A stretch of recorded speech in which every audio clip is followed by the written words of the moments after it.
Ya, terima kasih Mas Nasaruddin atas Ya, kesempatannya.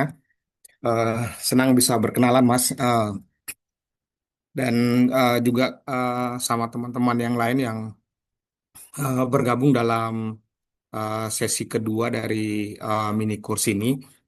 Saya em, akan berbagi tentang pengalaman riset saya, tapi mungkin tidak secara spesifik tentang persoalan ekonomi, tapi nanti akan juga melihat tentang khususnya tentang perempuan, ya. Nah, judulnya adalah Tampak Tenang tapi juga Liar. Jadi tenang dan liar ini adalah apa saya quote and quote karena ini mungkin sangat bias gitu, tapi inilah sebenarnya dua kata yang dikonstruksi oleh kita, termasuk oleh kita, baik itu pemerintah, perusahaan, dan lain sebagainya, tentang wilayah-wilayah pedalaman. Bisa dilanjutkan? Saya coba cepat ya biar eh, eh, ini waktu. Kemudian ya yang pertama saya kira dalam studi-studi tentang spasial etnografi dan juga khususnya tentang antropologi, kita tahu bersama bahwa persentuhan moda kapital dengan komunitas dengan kehidupannya yang mengakar kuat kepada alam itu melahirkan kontradiksi dan kehancuran ya. Dan kita tahu bersama bahwa misalnya air-air ini di negara kita terampasnya tanah dan hutan itu bukan hanya sekedar persoalan sumber pangan ya, seperti kita tahu bersama tentang bagaimana ambisi dari kekuasaan negara dan kapital untuk melahirkan sumber pangan. Tapi pada sisi lain kita juga melihat bagaimana sebenarnya apa dalam alam itu eh, juga tidak hanya sekedar sumber ekonomi, tapi juga adalah di sana sumber pengetahuan, ada nilai, tradisi, dan lain sebagainya. Ada lagu, totem, bahasa, wilayah sakral, identitas, teologi, kearifan, dan semacamnya, begitu ya. Dan kedua perspektif ini saling bertabrakan antara perspektif untuk mengakumulasi dan merampas ya dengan valuasi ekonomi. Kalau misalnya di wilayah timur itu sering terdengar kata ganti rugi, ya tanah dihargai sekian hektar dengan uang sekian ratus juta misalnya. Dengan apa perspektif komunitas yang melihat apa relasi dengan alam itu eh, jauh melampaui ekonomi begitu ya. Nah, saya ingin dalam konteks ini saya ingin apa mengajak kita bersama dalam misalnya riset-riset kita yang akan kita elaborasi lebih dalam tentang bagaimana suara perempuan di dalamnya. Bisa dilanjutkan? Nah, ya konteks eksploitasi alam ini kita tahu bersama ya bahwa tentang apa wilayah-wilayah pedalaman khususnya yang sekarang sedang diincar ya untuk melakukan eksploitasi dalam konstruksi dari pemerintah, kemudian perusahaan dan didukung oleh para kaum cerdik pandai ini ya yang mereproduksi pengetahuan itu sering dianggap sebagai wilayah dataran tinggi sebagai wilayah yang kosong, ya, terasing, mundur gitu ya, tidak maju gitu, tidak beradab, sehingga perlu dikontrol oleh negara dan perusahaan dan dieksploitasi semua sumber daya yang ada di wilayah pedalaman tersebut. Nah, kita kemudian bertanya-tanya sebenarnya apakah hanya itu pandangan dari apa kekuasaan yang di mana intelektual ikut juga mengklaim itu sebagai misalnya wilayah yang harus dikontrol dan dieksploitasi. Nah, satu kata yang penting di sana adalah apa semacam kontestasi kepengaturan ya di antara bagaimana hasrat negara untuk mengatur dan juga bagaimana sebenarnya komunitas itu memiliki pengetahuan dan kosmologi juga untuk mengatur wilayahnya dengan berbagai macam praktik-praktik pengetahuan yang di sana melibatkan perempuan di dalamnya.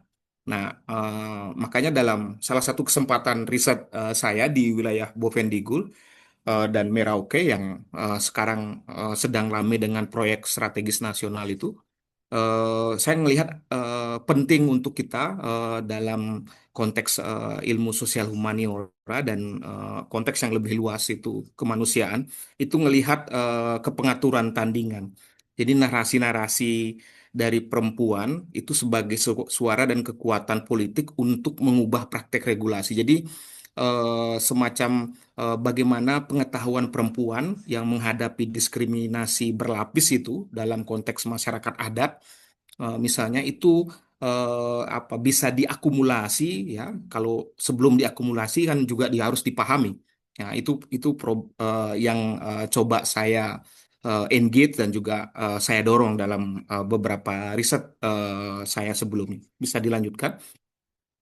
Nah, eh, nah ini satu hal yang mungkin dalam studi yang tentang penghidupan itu perlu apa dilihat tentang bagaimana apa persoalan pembangunan, kemiskinan, kesejahteraan dan lain sebagainya juga diletakkan dalam perubahan agraria dalam konteks diferensiasi sosial dan juga diferensiasi kelas dalam hal ini dan juga sebenarnya konteks perubahan agraria yang terjadi tentang bagaimana perubahan lahan, perubahan tanah dalam konteks masuknya perusahaan terhadap nasib dari komunitas-komunitas yang ada di wilayah frontier ini, di wilayah yang terjadi eksploitasi itu. Makanya kemudian ada empat dimensi politik penghidupan yang saya coba elaborasi yaitu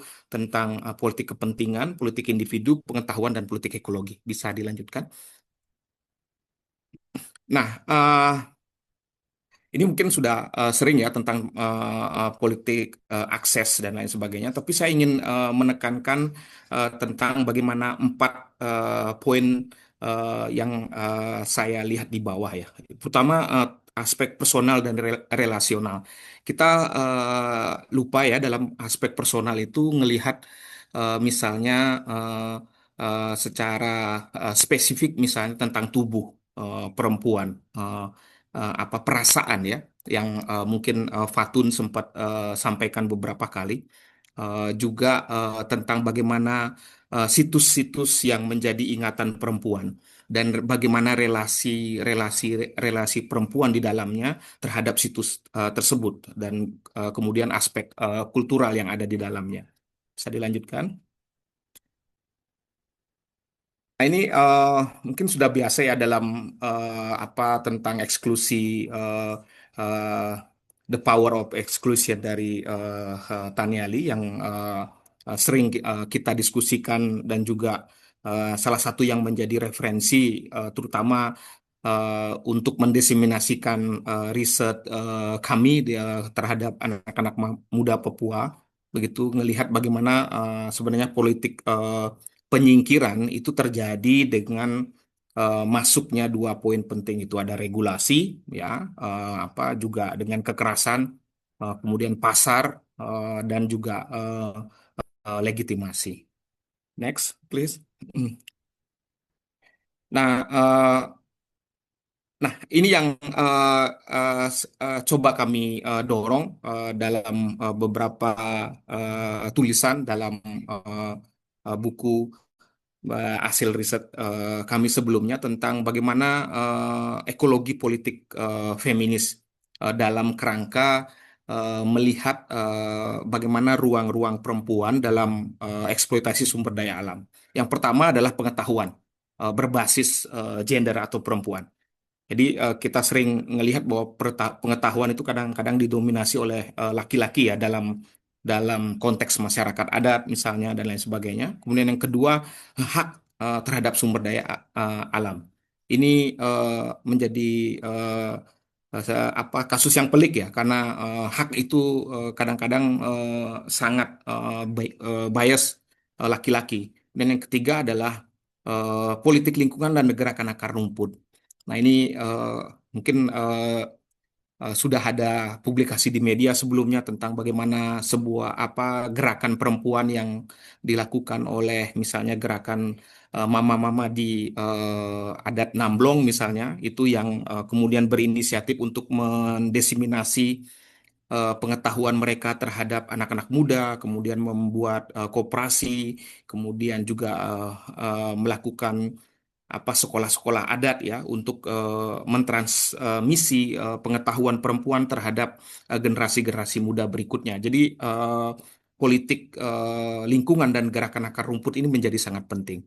Biasa dilanjutkan yang terakhir. Nah, saya melihat dalam konteks ini selain apa persoalan ruang itu juga dalam konteks eksploitasi sumber daya alam itu juga eh, sebenarnya apa menyingkirkan ya dalam beberapa kasus itu perhatian kita terhadap pengetahuan perempuan di dalamnya. Ya, pertama karena ketidaktahuan kita, ataupun secara perspektif dan metodologi sebenarnya kita nggak menganggap perempuan itu memiliki pengetahuan. Itu yang paling eh, apa sentral kadang-kadang ya. Dan itu dalam pengalaman saya itu diwujudkan, dipraktikkan misalnya dalam sudah misalnya kamu di luar saja, tidak tidak boleh tidak bisa berbicara tentang ini. Ini pembicaraan laki-laki begitu misalnya ya.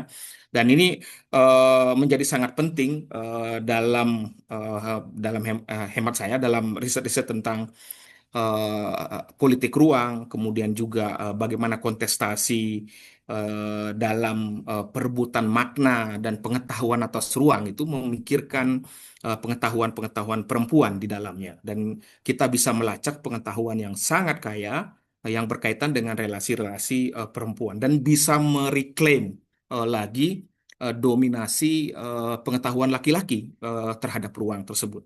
Bisa dilanjutkan? Sudah? Saya Sudah, kira Pak. itu yang Mas Nasarudin yang ingin saya sampaikan untuk pemantik. Semoga nggak lebih. Saya kembalikan Ya. Mas